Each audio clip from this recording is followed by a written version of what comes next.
Bonjour à tous, on se retrouve pour une nouvelle vidéo pédagogique sur comment gérer un trade. Comme d'habitude, qui dit vidéo pédagogique dit prise de notes, donc on sort un Word ou une feuille blanche. Au sommaire de cette vidéo, on va voir qu'est-ce que ça veut dire gérer un trade, comment gérer son risque pendant son trade, un exemple concret sur le graphique et on finit toujours par une petite conclusion. Alors, une fois que vous avez fait votre analyse graphique, que vous avez identifié des niveaux de réaction, vous entrez sur votre trade, vous l'avez lancé, donc entrée ici, stop loss ici, take profit, voilà, c'est parfait. Ça, c'est le début du travail. C'est pas fini. Faut encore justement gérer son risque pendant le trade. N'oubliez pas que la priorité, c'est la préservation du capital. Et quand vous êtes sur un trade, votre risque est géré grâce à votre stop loss. Ce risque peut être diminué, voire annulé en fonction de l'évolution du marché. Il faut bien comprendre ce que j'appelle le cycle de gestion du risque d'un trade. Le début du cycle commence avec ce qu'on appelle le risque initial. C'est le risque entre votre entrée et votre stop loss.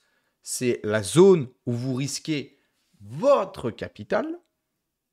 Ensuite, quand le trade commence à partir, donc là on était sur un short, quand le trade commence à partir à la baisse, ici, on va plus risquer que son capital, mais on va également risquer ce qu'on appelle les profits latents, le PNL latent, PNL, Profit and Loss latent.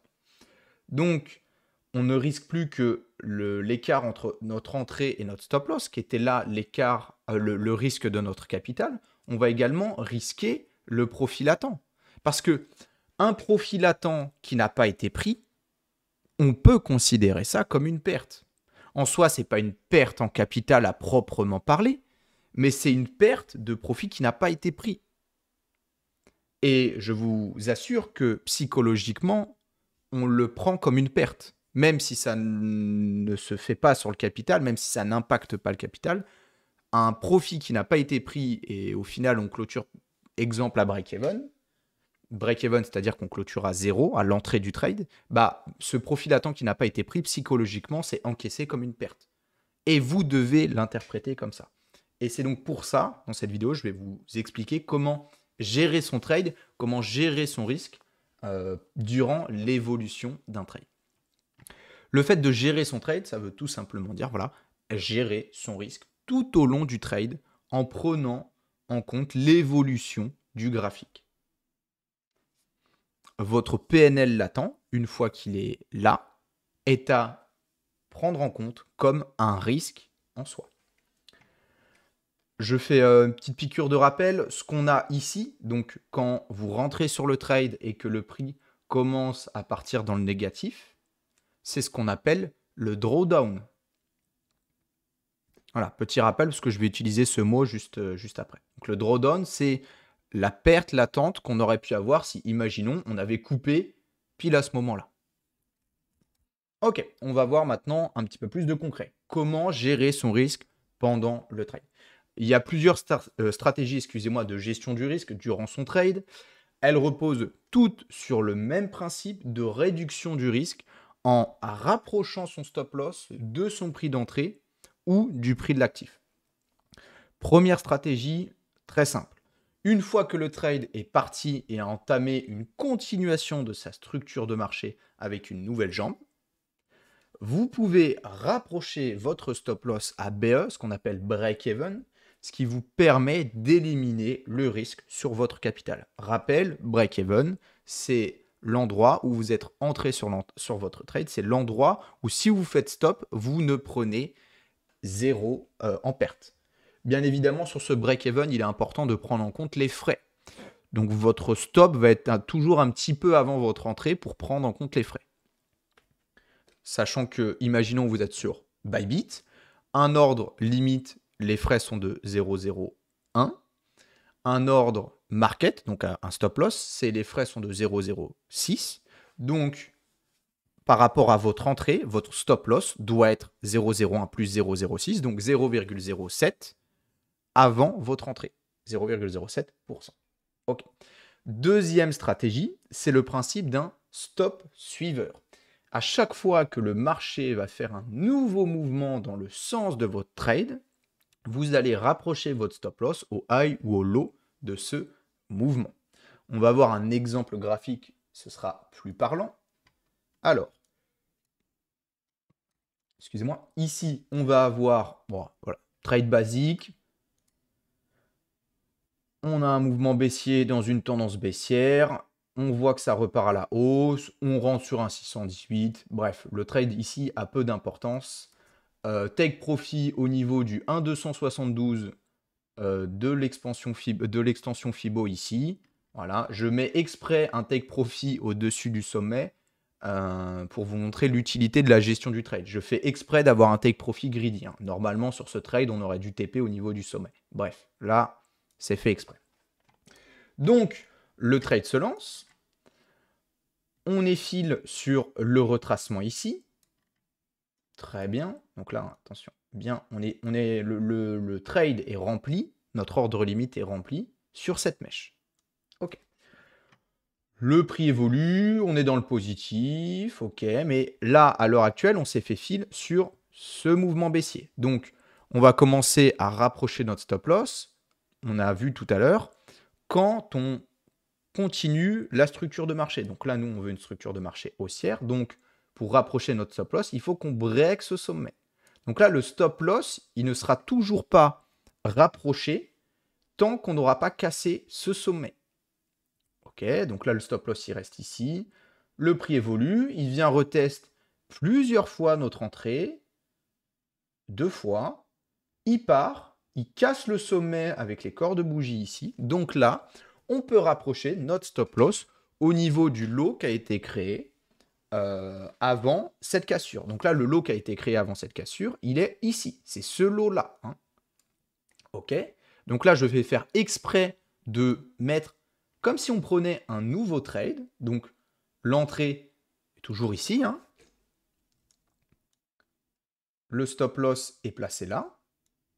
Vous voyez, à la base, on risquait 1 ici, on risquait 1,78. Là, on risque plus que 0,4. Okay. Si, imaginons, on prenait un BTC en quantité. Je simplifie avec un BTC pour que ce soit plus compréhensible. Donc voilà, le trade ici est toujours comme ça.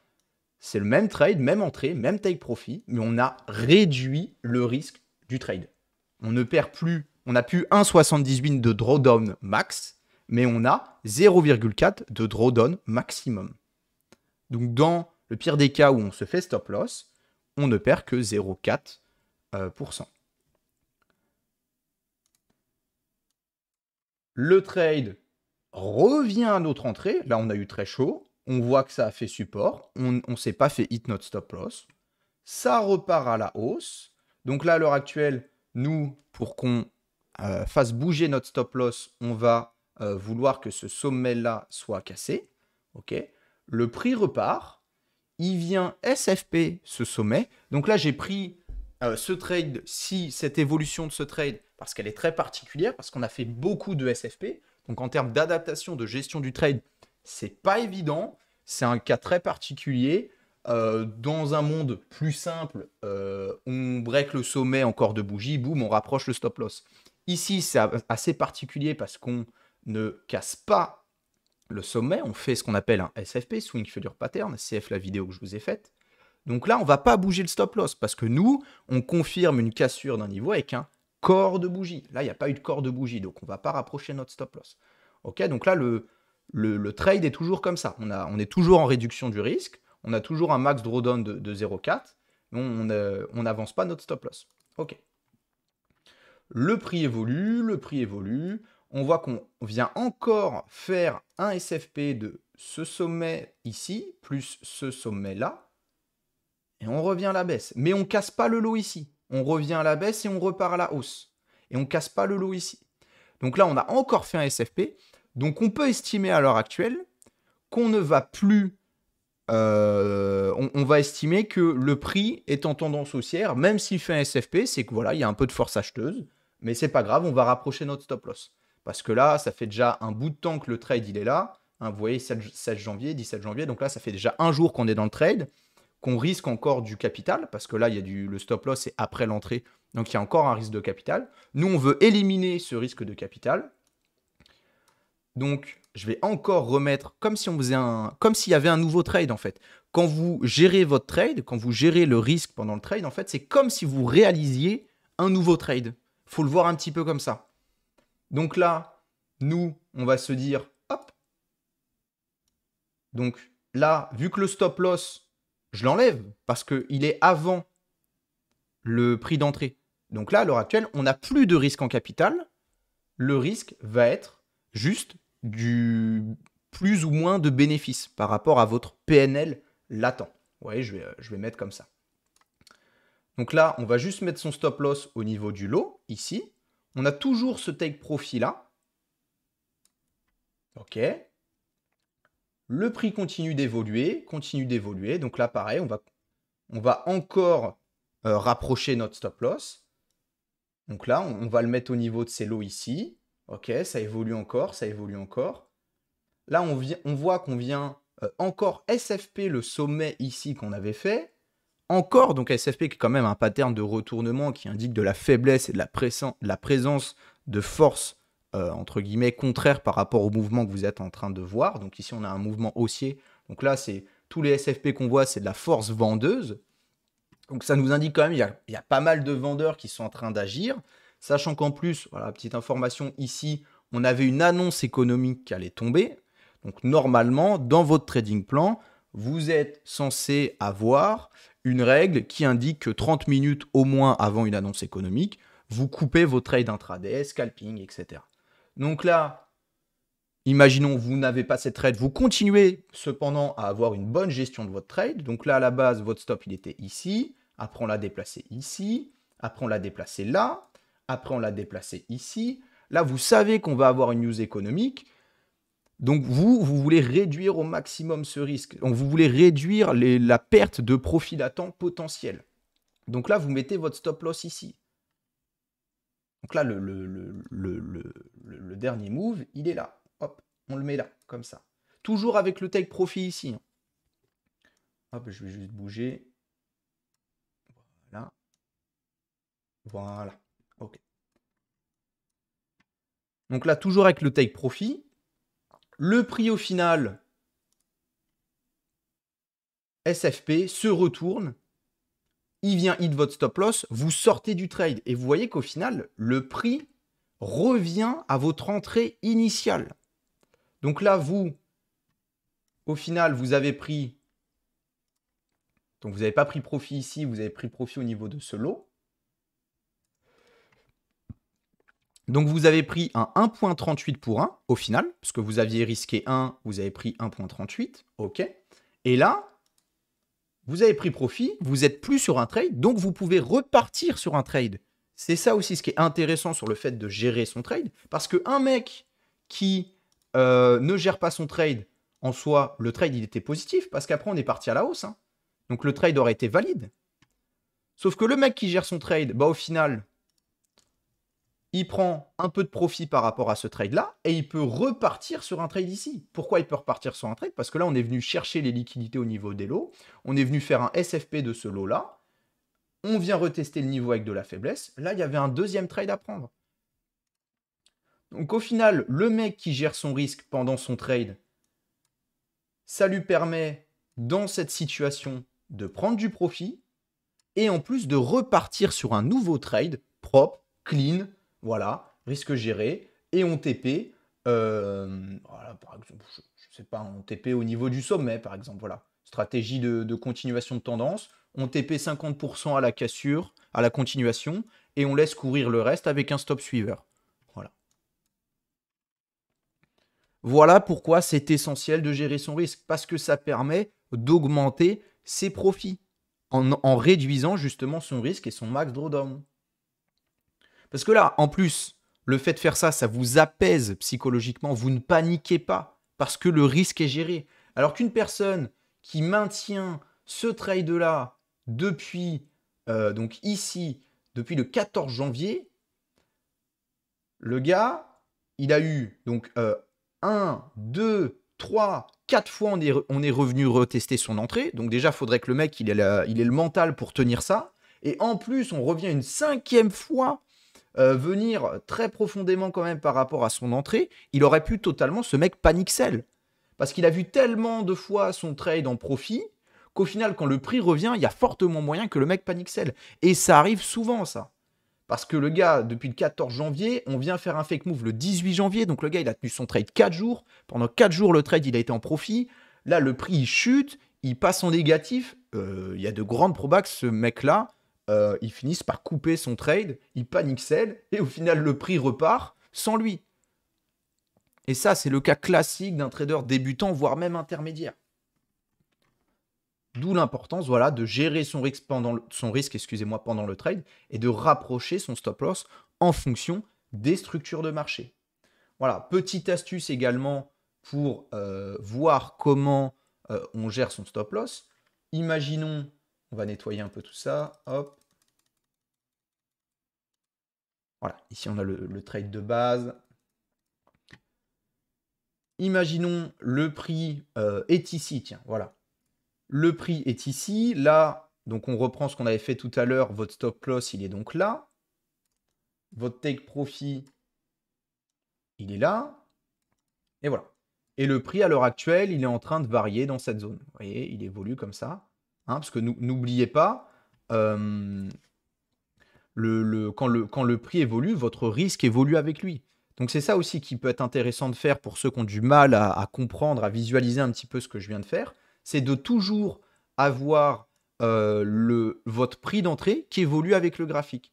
Et vous verrez qu'en fait, bah là, le mec qui n'a pas coupé son trade ici sur le SFP et qui avait son stop loss là, bah au final, le gars, il a grid donc tout le profit qu'il avait là, hein, parce qu'on part de la base de ce trade, donc tout le profit qu'il avait là, il ne l'a pas pris pour juste gagner 0,47. Vous voyez, faut le voir comme ça en fait. Il faut voir le graphique évoluer en temps réel avec l'entrée de votre trade. Et vous adaptez votre stop loss comme ça. Là, imaginons que vous essayez... Ne pas... En gros, voilà, c'est bon. Excusez-moi, je réfléchissais en même temps. Le fait de ne pas prendre profit ici et de vouloir garder son trade, c'est comme si, à l'instant T qu'on fait ça, vous rentriez sur un trade avec une entrée ici, un take profit ici et un stop loss ici. Et c'est complètement stupide. Personne ne va prendre un trade comme ça. Personne ne prend un 0,47 pour 1. Personne. Surtout que là, en plus, on nous fait un pattern de retournement. Donc là, à partir de ce moment-là, on n'est pas grid, on cut le trade, on prend nos profits et on passe à autre chose. Si vous êtes paralysé, bah c'est pas grave. Vous avez votre stop suiveur qui est là pour vous sécuriser. Voilà un petit peu ce que c'est gérer un trade. C'est comprendre à l'instant T quel est le risque réel de mon trade. Et le risque réel, c'est le risque en capital plus le PNL latent. Il faut bien comprendre, ce PNL latent, c'est du risque. C'est du profit. Il n'est pas à vous tant qu'il n'est pas pris, mais c'est du risque. Et ça vous fait souffrir quand vous ne le prenez pas. Et ça vous fait faire des émotions négatives qui peuvent faire des panic sells. Et ne me dites pas, non, moi j'arrive à tenir mes trades. Ça arrive à tout le monde du panic sell. Et c'est justement comme ça qu'on évite ça, avec une gestion du trade, avec un stop suiveur. Voilà pour cette vidéo, on va finir avec une petite conclusion, histoire d'englober tout ça. Donc tout ce que je viens de vous évoquer, voilà, c'est une stratégie de gestion des trades. Elle m'est propre. Moi, c'est comme ça que je gère mes trades. Je vous évoque cela. En aucun cas, si vous ne faites pas ça, vous êtes un mauvais trader. Ce qui est certain, c'est qu'elle vous permet de garder un contrôle sur votre risque en tout temps par rapport à l'évolution du graphique, ce qui contribue à une évolution saine de votre capital.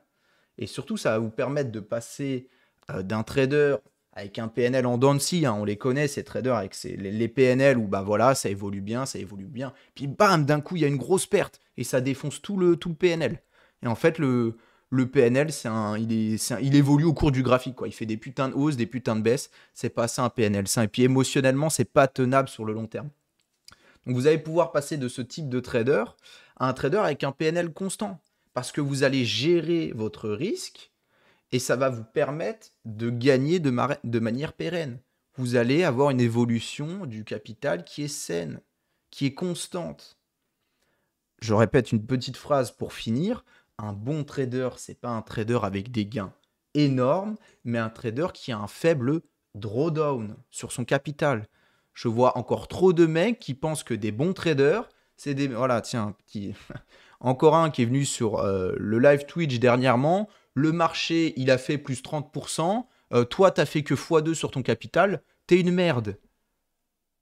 Non, mais non, c'est pas ça le trading. Le trading, c'est pas faire des performances de fou.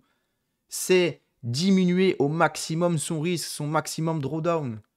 Parce que faire des performances de fou, ça veut dire que vous avez risqué énormément. Et donc que vous avez un potentiel de perte en capital qui est énorme, voire même total. Et c'est ça le problème de beaucoup de traders, c'est qu'ils pensent que être un bon trader, c'est faire des perfs de ouf. Non, pas du tout. C'est un bon trader, c'est le mec qui va gérer son risque, qui va avoir le minimum de pertes. La perte nulle n'existe pas. Vous allez forcément perdre à des moments. Mais il faut les réduire au maximum avec une bonne gestion des trades, avec un stop suiveur. Et en plus de ça, ça vous permet de sécuriser des gains. Je vois trop de traders intermédiaires qui sont à break-even des mois et des mois durant, parce qu'au final, ils ont un trade qui est gagnant, ça finit par se retourner, et dans le meilleur des cas, ils prennent un break-even, dans le pire des cas, ils prennent carrément une perte. Psychologiquement, c'est destructeur. Vous devez gérer votre risque durant le trade et prendre votre profil à temps comme si c'était un risque, comme si ça appartenait déjà à votre capital. Voilà.